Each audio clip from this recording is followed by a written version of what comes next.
इसलिए मनुष्य का जन्म हमारे प्रयास से नहीं, हमारे पुरुषार्थ से नहीं मिला है।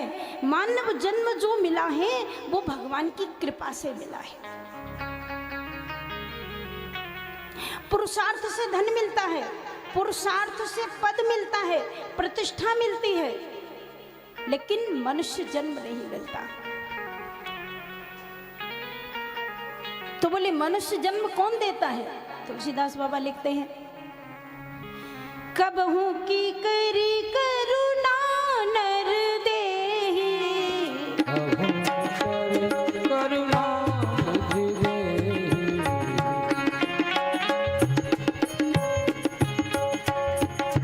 कबहू की करी करुणा, की करे करुणा नर देहि,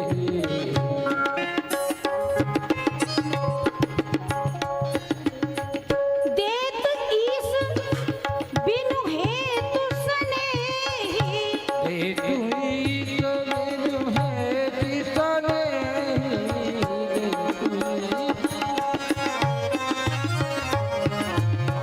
कबहू की करी करुणा, करुणा नर देहि।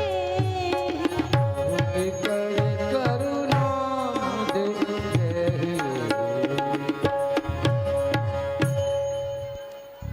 अपने पुरुषार्थ से नहीं,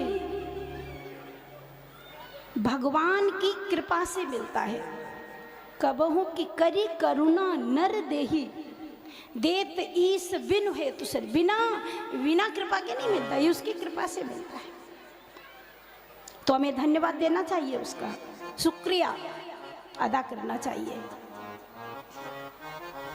तो इस प्रकार से यहाँ पर वो जो दिति गई अपने पति के पास, उसने कहा कि मुझे पुत्र चाहिए।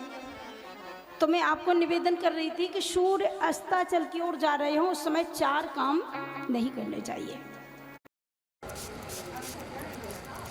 4 काम नहीं करने चाहिए। पहली बात, भोजन नहीं करना चाहिए। यदि उस समय आप भोजन करेंगे तो रोगी हो जाएंगे। दूसरी बात, सोना नहीं चाहिए। यदि आप सोएंगे तो आप दरिद्री हो जाएंगे। और तीसरी बात, सूर्यास्ताचल की ओर जा रहे हो, उस समय किसी भी बच्चे को पढ़ाई नहीं करनी चाहिए। जिस समय सायंकाल का समय है वो घोर वेला है, उस समय जो बच्चे पढ़ाई करते हैं वो सारी विद्या भूल जाते हैं, उस समय पढ़ाई नहीं करनी चाहिए।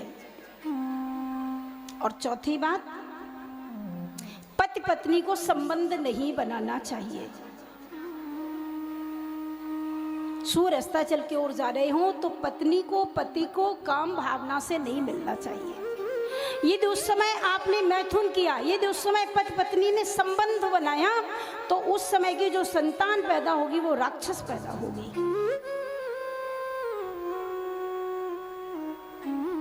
इसलिए ध्यान रखना चाहिए समय का। वो समय भजन करने के लिए है। तो जो समाधि लगाए वो भजन कर रहे थे, उनके पास पत्नी ने कहा कि मुझे काम सता रहा है, मुझे पुत्र चाहिए।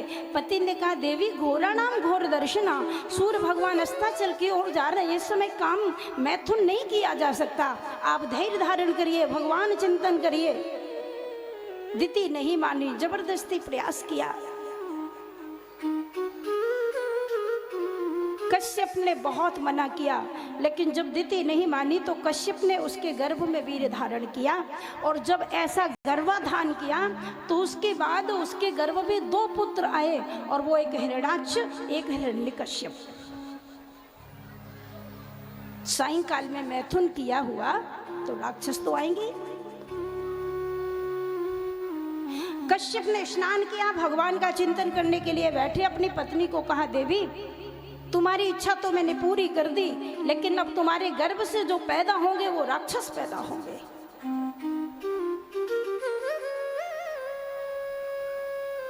दिति ने कहा, आप क्या बोलते हैं नाथ, आप इतने महान पुरुष, महान तपस्वी, वीतरागी संत, और आपको राक्षस पैदा होगा, लोग क्या कहेंगे।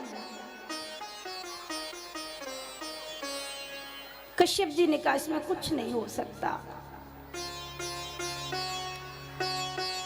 ऐशाम घोर तमाम बेलाम घोराम घोराणाम घोर दर्शना। अब तो आपके गर्भ में राक्षस ही आ गए हैं, राक्षस ही पैदा होंगे।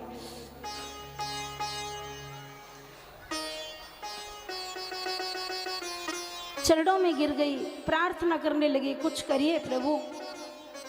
तो कश्यप जी ने प्रसन्न होकर कहा कि राक्षस तो पैदा होंगे, लेकिन बस एक गुण रहेगा, एक आशीर्वाद है मेरा। बोले क्या? बोले दोनों को भगवान मारेंगे, इसलिए इनका उद्धार हो जाएगा। बोली फिर भी आपके द्वारा राक्षस पैदा होगा तो ये अच्छी बात नहीं। तो एक और आशीर्वाद दे दिया कि कोई बात नहीं, मेरा बेटा तो राक्षस ही होगा, लेकिन मेरा जो नाती होगा वो भक्त होगा। तो हिरण्यकश्यप के भक्त प्रहलाद जी पैदा हुए। इसके जो पुत्र होगा वो भक्त होगा और उसके कारण भगवान को आना पड़ेगा, ऐसा आशीर्वाद दिया।